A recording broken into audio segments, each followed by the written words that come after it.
V ďalšom videu nás Jirko Vidlák prevede výrobou, v ktorej je rozostávaných množstvo modulov, ktoré uvidíte v tomto videu a povie vám k tomu sprievodný pokec, čo momentálne sa nachádza vo výrobe. Tak, teď jsme v naší druhé výrobní hale, podíváme si do první.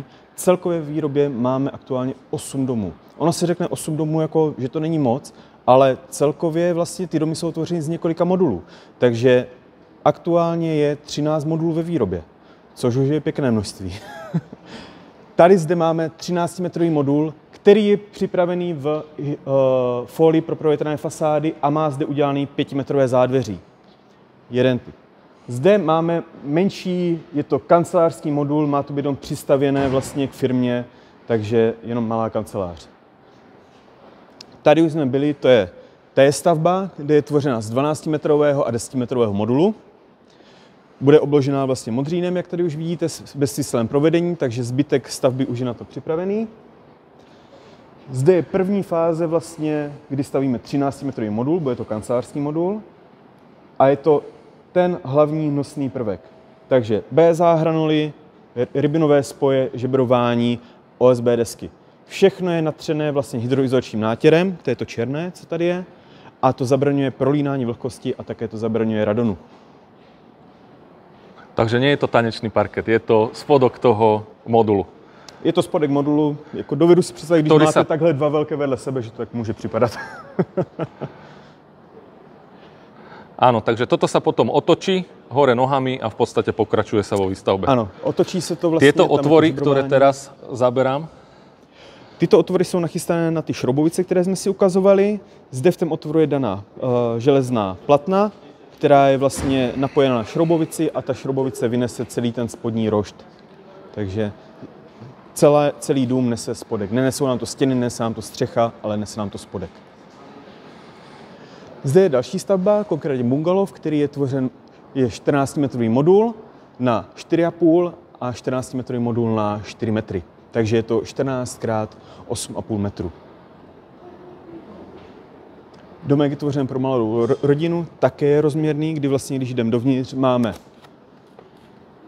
velkou kuchyň s obývákem. Následně z kuchyně je špajs, vstup na chodbu konkrétně. Už vidíte, že tady máme nachystané rozvody vlastně vody.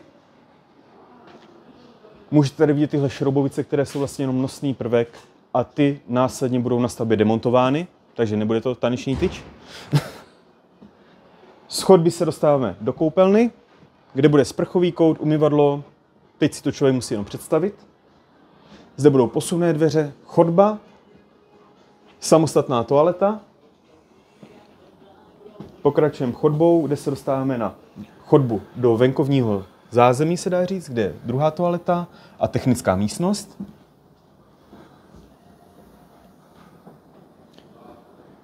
Z chodby se potom ještě dostanete do půdního prostoru, kde jsou na to nachystané vazníky a na půdě vznikne úložný prostor a do 3 samostatných pokojů, kde je ložnice a 2 dětské pokoje.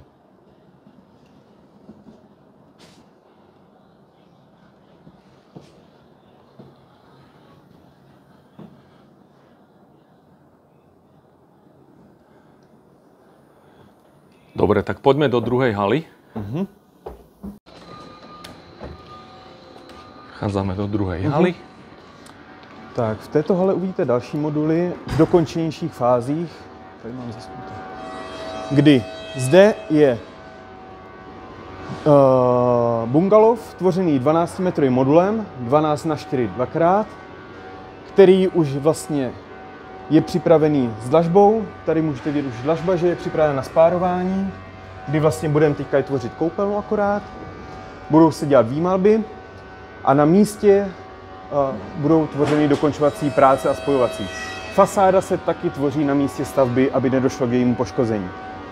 Tenhle modul bude mít tepelné čerpadlo vzduch, takže je nachystan vývod na venkovní jednotku, má nachystané žaluzie a konkrétně zde bude udělaný propoj modulů. Celá stavba opět bude mít sedlovou střechu.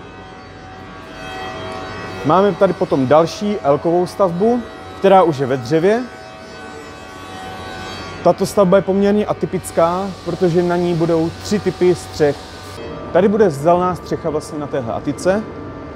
Zde konkrétně můžete vidět i řez celé stavby. Když se podíváme, tak z vnitřní strany Rigistabil deska, izolace, kde jsou dělány rozvody elektřiny, případně vody, parotěz, 140 nosná konstrukce, která je vyplněná vatou, znovu Rigistabil deska, ale tentokrát v 15, 6 cm opět jako předstěna, vyplněná izolací, venkovní UV stabilní folie, laťování pro provětranou fasádu a modřínový rhombus. Zde vidíte nachystané šroubovice, kdy vlastně domy, když k sobě usadíme, tak pomocí těchto šroubovic je stahujeme k sobě.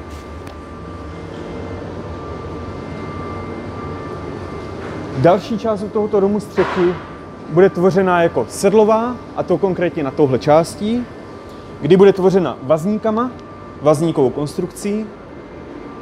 A třetí část té střechy bude nad obývací částí s kuchyní, kdy to bude trámová střecha a bude zde otevřený přiznaný strop. Takže zde budou 2 štíty, vrcholovka a na tom budou dané panely. Takže vznikne nám celý vzdušný prostor. Teď jsme teda v obývací části s kuchyní, kde už je nachystaná prostupka na komín vlastně namontovaná. Takže zde budeme mít zákazní komín, jsou zde posuvné dveře, tím se dostáváte na chodbu. V celém domě bude podlohové topení, takže je tady i příprava, to jsou konkrétně tyhle husí krky.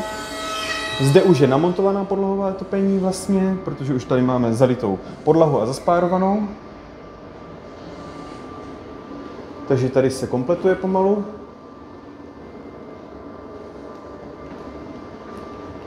Potom je samostatná toaleta, taky už zaspárovaná, a technická místnost, kde vlastně je připravená kabeláž na kompletaci a je zde už namontovaný také boiler.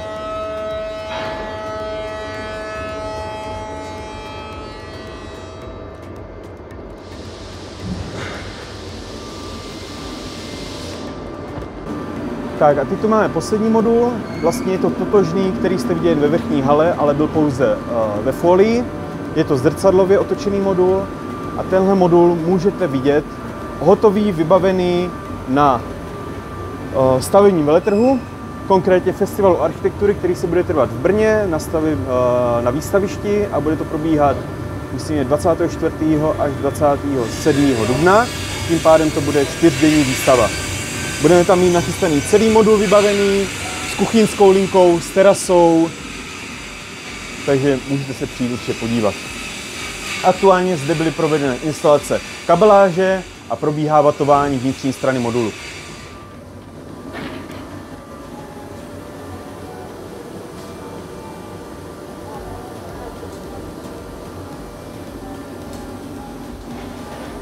Zde je to tvořený jako 13-metrový modul, obývací část kuchyní, chodba, koupelna, ložnice a samostatné zádveří, které je vlastně přiděleno samostatným jako malým modulem. Zde je taky námiša šroubovice, takže na místě se bude demontovat.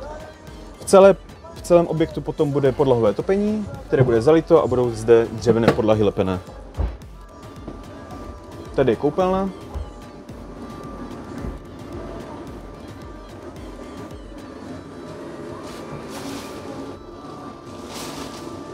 A tady vlastně, nebo bude ložnice, kdy budou ještě dodělány obklady stěn a bude se finišovat. Tímto bych se s vámi chtěl rozloučit, mohli jste vidět celou naši výrobu a určitě neváhejte a přijďte se podívat na Festival architektury, který proběhne v Brně na výstavišti 24. až 27. dubna tohoto roku, kde nás můžete navštívit. Mějte se.